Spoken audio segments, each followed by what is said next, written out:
नमस्कार दोस्तों, मैं हूँ गोविंद और आप सुन रहे हैं हॉरर कहानी, वो भी मेरी ज़ुबानी। दोस्तों, आज फिर से एक नई कहानी आपके सामने हाजिर है। वैसे तो आपने बहुत सी हॉरर कहानियाँ सुनी होगी, लेकिन मुझे पूरी उम्मीद है कि आज की यह हमारी कहानी सुनकर आपको सच में डर का एहसास होने वाला है। बस मेरी आपसे इतनी गुजारिश है कि आप अगर इस कहानी को पूरा सुनेंगे तो सच में बहुत ज़्यादा मज़ा आने वाला है। साथ ही अगर आप पहली बार हमारे इस चैनल पर आए हैं तो चैनल को अभी सब्सक्राइब कर लीजिए। ऐसा करने से हमारी और आपकी नज़दीकियाँ बढ़ जाएगी और आगे आने वाली वीडियो आप तक आसानी से पहुंच जाएगी। तो ज़्यादा समय ना लेते हुए जल्दी से अपनी कहानी को शुरू करते हैं। सीमा के लिए पिछले 2 दिन काफ़ी व्यस्त रहे और साथ ही बहुत खुश भी, क्योंकि 2 दिन पहले ही उसकी और जय की शादी हुई है। नासिक में कुछ रिश्तेदारों की मौजूदगी में शादी करने के बाद वे पुणे आ गए। जय और सीमा की ज़िंदगी शांति निवास सोसाइटी के ग्राउंड फ्लोर पर 2 BHK फ्लैट में शुरू हुई, लेकिन दूसरे दिन से सीमा को उस शांति निवास में अजीब घटनाएं नजर आने लगी। अगले दिन जय किसी काम से बाहर गया था और सीमा ने बाहर किसी के चिल्लाने की आवाज़ सुनी। एक औरत की चीख, मानो अपनी जान बचाने के लिए चिल्ला रही हो। धीरे धीरे वो चीखें जोर जोर से सुनाई देने लगी। सीमा ने फ्लैट का दरवाज़ा खोला और बाहर आ गई। उसने ग्राउंड फ्लोर के दोनों तरफ देखा, लेकिन सभी घर बंद थे, जैसे कि किसी को कोई परवाह नहीं है। वह फ्लैट से बाहर भागती है और महसूस करती है कि आवाज़ें ऊपरी मंजिल से आ रही है। वह सीढ़ियाँ चढ़ती है। पहली मंजिल पर भी ग्राउंड फ्लोर जैसी ही स्थिति है, सब शांत, सभी दरवाजे बंद है। सीमा अब दूसरी मंजिल पर आ गई और वहाँ सन्नाटा देखकर उसे एहसास हुआ कि चीखें छत से आ रही है। वह जल्दी से छत पर पहुँच गई। जैसे ही वह छत के दरवाजे से निकली, खुली छत का दृश्य देखकर डर के मारे उसका गला सूख गया। एक आदमी एक महिला की चोटी पकड़कर उसके शरीर को छत के एक कोने से दूसरे कोने तक घसीट रहा था। उसके हाथ में लोहे की रॉड थी जिस पर खून लगा हुआ था। महिला का चेहरा खून से लथपथ था। वह अपनी जान के लिए चिल्ला रही थी और वह उसे कोस रहा था।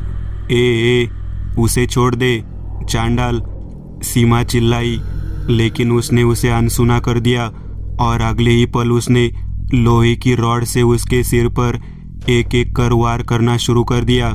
महिला जोर से चिल्लाई और धीरे धीरे उसकी चीखें बंद हो गई। अगले ही पल वो आदमी बिल्डिंग की छत से नीचे कूद गया।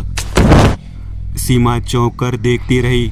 वह छत के किनारे के पास आई और नीचे देखा तो चौंक गई, क्योंकि भले ही वह नीचे कूद गया था, लेकिन वही लाश वहां नहीं थी। तभी सीमा को रोने की आवाज़ सुनाई दी। उसने पीछे मुड़कर देखा तो चौंक गई, क्योंकि खून से लथपथ पड़ी महिला ऊपर बैठी थी और पैरों में सिर छिपाकर रो रही थी। यह हो ही रहा था कि सीमा को एक और चीख सुनाई दी। उसने छत के किनारे पर देखा। वह आदमी छत के किनारे बैठकर रो रहा था। उसका शरीर खून से लथपथ था। सीमा को कुछ पता नहीं चला। वह घबरा गई और छत से नीचे भाग गई। जल्दी जल्दी ग्राउंड फ्लोर पर आ गई। जय घर में प्रवेश ही कर रहा था। पसीने से लथपथ सीमा को देखकर जय पूछता है, क्या हुआ सीमा? वो छत पर, सीमा ने कांपते हुए कहा। जय उसके साथ छत पर आया, लेकिन वहाँ कुछ भी नहीं था, न वह दोनों और न ही खून का कोई निशान।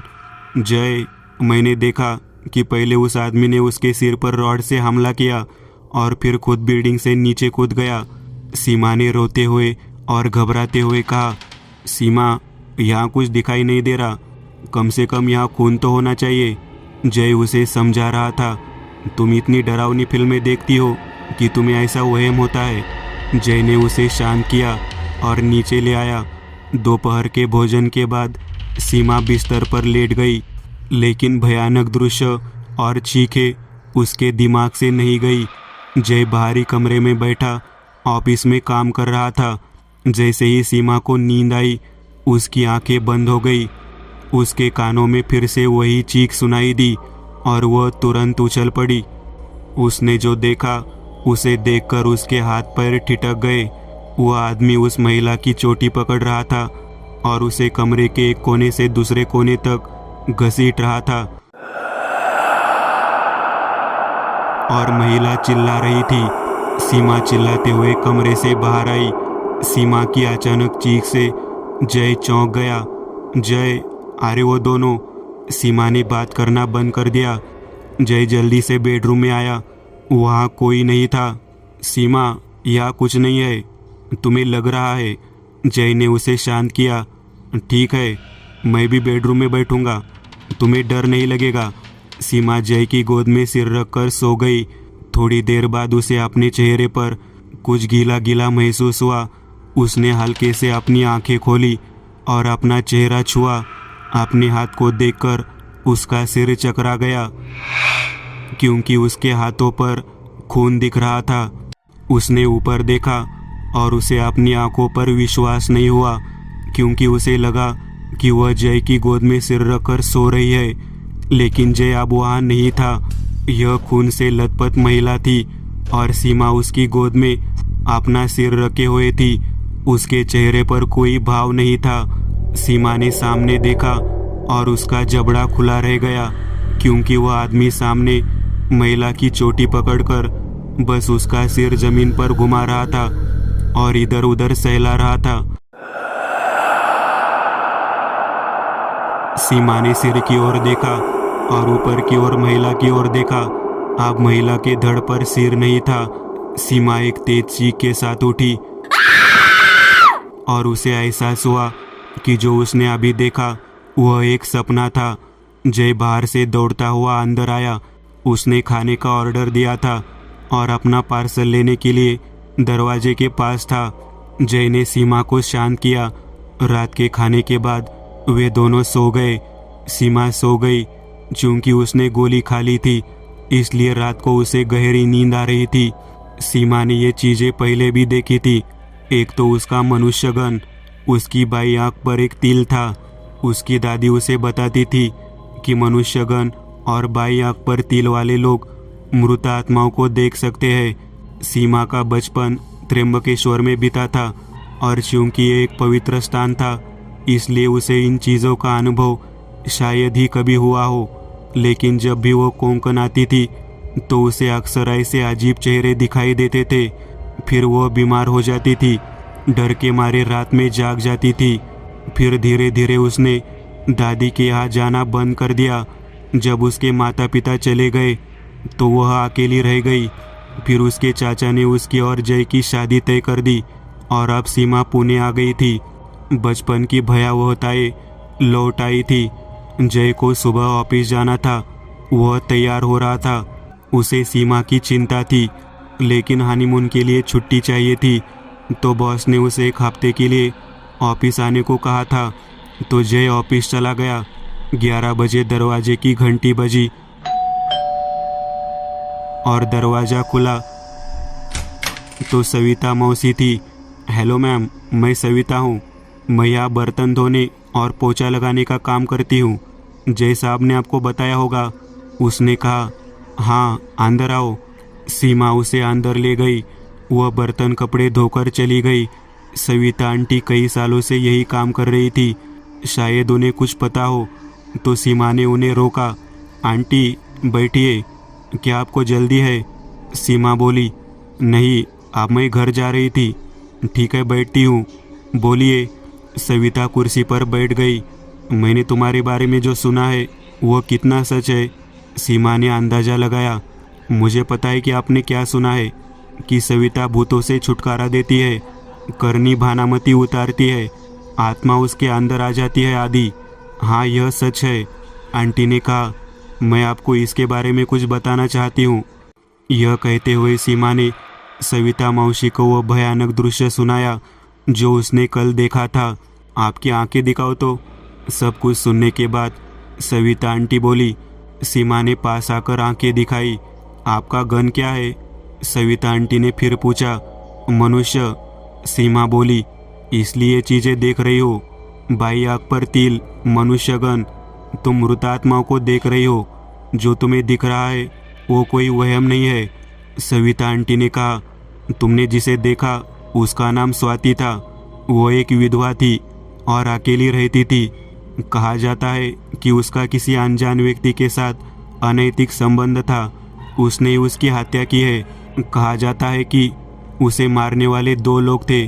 उनमें से एक ने उसी बिल्डिंग से कूदकर आत्महत्या कर ली। आज तक दूसरा इंसान नहीं मिला। बहुत से लोगों ने उसे देखा है, इसलिए इस इमारत की 3री मंजिल पूरी तरह से खाली है। जब उन्हें पता चला कि इस इमारत में उनकी और उस आदमी की आत्मा घूम रही है, तो उन्होंने इसे शांत करने के लिए एक तांत्रिक को बुलाया, लेकिन कोई फायदा नहीं हुआ। इसका मतलब है कि दूसरे अपराधी के जीवित रहते उसे कोई भी मुक्त नहीं कर सकता। आंटी कह रही थी तो आंटी चली गई। सीमा ने दरवाज़ा बंद कर दिया और जैसे ही वो बेडरूम में आ रही थी, दरवाजे की घंटी फिर से बजी। सीमा ने दरवाज़ा खोला और सामने एक बूढ़ी औरत खड़ी थी। बोलिए, कौन हो तुम और क्या चाहिए? सीमा ने पूछा। नमस्कार सीमा, मैं सविता आंटी हूँ। जय ने तुम्हें बताया होगा कि मैं घर का काम करने आ रही हूँ। महिला ने कहा। क्या आप सविता आंटी? फिर वो कौन थी जो थोड़ी देर पहले आई और चली गई? सीमा चौंक गई। मुझे कैसे पता होगा बेबी? महिला ने कहना शुरू किया। तभी जय आया। अरे सविता मौसी, तुम आ गई। सीमा से मुलाकात हुई। जय की बात सुनकर सीमा को चक्कर आ गया। जय, मैं झूठ क्यों बोलूं? जब तुम चले गए तो एक औरत आई। उसने सविता आंटी जैसा ही नाम बताया और घर का काम करके चली गई। सीमा की तो जान ही निकल गई। खैर, यदि तू जो कह रही है वह सच है तो सभी कपड़े जैसे के तैसे क्यों है? बर्तन भी वैसे ही रखे हुए हैं। सीमा के पास जय के सवाल का कोई जवाब नहीं था। सीमा, चलो एक काम करते हैं, कल हम किसी मनोचिकित्सक के पास जाएंगे। मुझे पता है तुम शादी के तनाव के कारण ऐसा महसूस कर रही हो। मैं एक फाइल भूल गया था, उसे लेकर ऑफिस जा रहा हूँ। शाम को आऊँगा, जय ने कहा और चला गया। शाम का वक्त था। सीमा, जय ने घर में प्रवेश करते हुए कहा, लेकिन कोई प्रतिक्रिया नहीं हुई। सीमा, तुम कहाँ हो? जय ने फिर से आवाज़ लगाई और वह घर के बेडरूम में झांकने लगा। सीमा खिड़की के पास बैठी थी। खिड़की के बाहर जैसे वो किसी से बात करने में व्यस्त थी। पहली नज़र में जय को लगा कि वह अपने मोबाइल फ़ोन पर बात कर रही होगी, लेकिन ये क्या? मोबाइल टेबल पर दिख रहा था। जय बेडरूम में घुसा और खिड़की से बाहर देखा तो चौंक गया। चूंकि खिड़की के बाहर कोई नहीं था, इसलिए सीमा अकेली बड़बड़ा रही थी, मानो खिड़की के बाहर कोई खड़ा हो और बातें कर रहा हो। सीमा, जय ने जोर से कहा। सीमा झेप गई और उसने पीछे मुड़कर देखा। जय, तुम कब आए? सीमा ने बिस्तर से उठते हुए कहा। जय खिड़की के पास आया। उसने खिड़की से बाहर देखा और दोनों तरफ देखा, लेकिन वहाँ कोई नहीं था। तुम किससे बात कर रही थी? जय ने पूछा। ओ, वह सविता मौसी थी, सीमा ने कहा। लेकिन वहाँ कोई नहीं था। सीमा, वहाँ कोई नहीं है, जय ने कहा। ओ, वो वहाँ थी, सीमा ने कहा। जय को एहसास हुआ कि अब एक मनोचिकित्सक सीमा की समस्या का समाधान कर सकता है। उसने फ़ोन किया और अपॉइंटमेंट लिया। हालांकि आज सीमा ने वह भयानक घटना और वह स्वाति दोनों नहीं देखे थे, लेकिन अब वो सविता नाम की एक बूढ़ी औरत उसे दिख रही थी। रात को खाना खाकर दोनों सो गए। आधी रात को किसी आवाज़ से सीमा की नींद खुली। उसने अपनी आंखें आधी खोली और उसका शरीर कांपने लगा। सामने स्वाति कोने में खून से लथपथ खड़ी थी और अचानक दूसरे कोने में हलचल शुरू हुई। सीमा ने कोने पर मोबाइल टॉर्च की रोशनी डाली और उसका जबड़ा खुला रह गया, क्योंकि वहाँ एक बूढ़ी औरत खड़ी थी जो सविता मौसी थी। अचानक दोनों की चीख निकल गई। जोर जोर से चिल्लाते हुए वे सीमा के करीब आ गए। स्वाति चिल्लाई और सीमा के कंधों पर चढ़ गई। सीमा की गर्दन और सिर बहुत भारी हो गए और उसकी आंखों के सामने अंधेरा छा गया। सुबह सुबह सीमा उठी, आंख खुली तो देखा कि वह शयन कक्ष में थी। जय वहाँ नहीं था। वह बाहर आई। जय सोफे पर बैठा था, थोड़ा असहज महसूस कर रहा था। उसने सीमा की तरफ देखा लेकिन कुछ नहीं बोला। सीमा को एहसास हुआ कि शायद उसने रात में कुछ देखा होगा। वह रसोई में चली गई। चाय रखते हुए उसने खिड़की से बाहर देखा। वहाँ बहुत भीड़ थी। तभी दरवाजे की घंटी बजी और सीमा दरवाजे पर आई। दरवाजे पर एक पुलिस खड़ा था। क्या जय प्रधान का घर यही है? उसने पूछा। हाँ बोलिए, मैं उनकी पत्नी हूँ, सीमा ने कहा। माफ़ करे, लेकिन यह कहते हुए बहुत दुख हो रहा है कि अस्पताल ले जाने से पहले ही उनकी मौत हो गई। क्या आप किसके बारे में बात कर रहे हो? क्या आपका दिमाग ठीक है? कुछ मिनट पहले वे यही बैठे थे।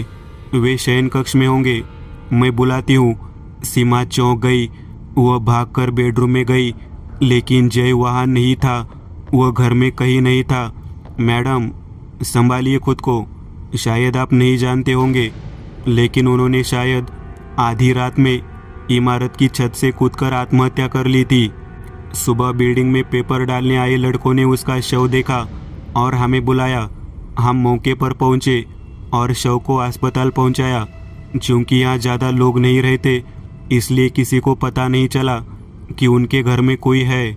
लेकिन अभी एक बूढ़ी औरत सामने आई। उसने कहा कि आप उनकी पत्नी घर पर होंगी, इसलिए मैं अभी आया। अस्पताल में पोस्टमार्टम कर दिया है, आप शव को अपने कब्जे में ले सकते हैं, उस पुलिस वाले ने कहा और चला गया। सीमा बैठ गई। उसके ऊपर दुखों का पहाड़ टूट पड़ा। उसने रोते हुए दरवाज़ा बंद कर लिया और अपने आंसुओं को बाहर आने दिया। तो कुछ देर पहले यहाँ जय नहीं था, उसकी आत्मा थी।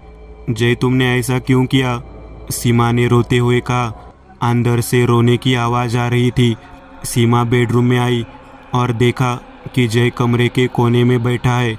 वह रो रहा है। तुमने जो किया वह सही था सीमा, मेरी सज़ा थी, जय चिल्ला रहा था।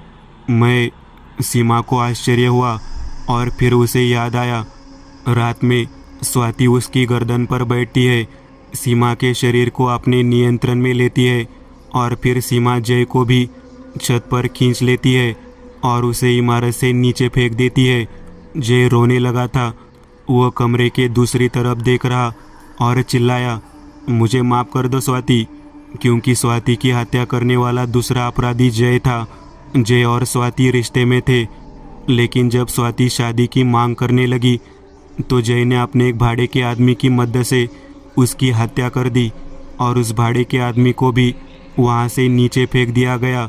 लेकिन लोग यही सोचते रहे कि वह भाड़े का गुंडा था और स्वाति के साथ उसका कोई रिश्ता था और शायद इसी वजह से यह हत्या और आत्महत्या हुई होगी।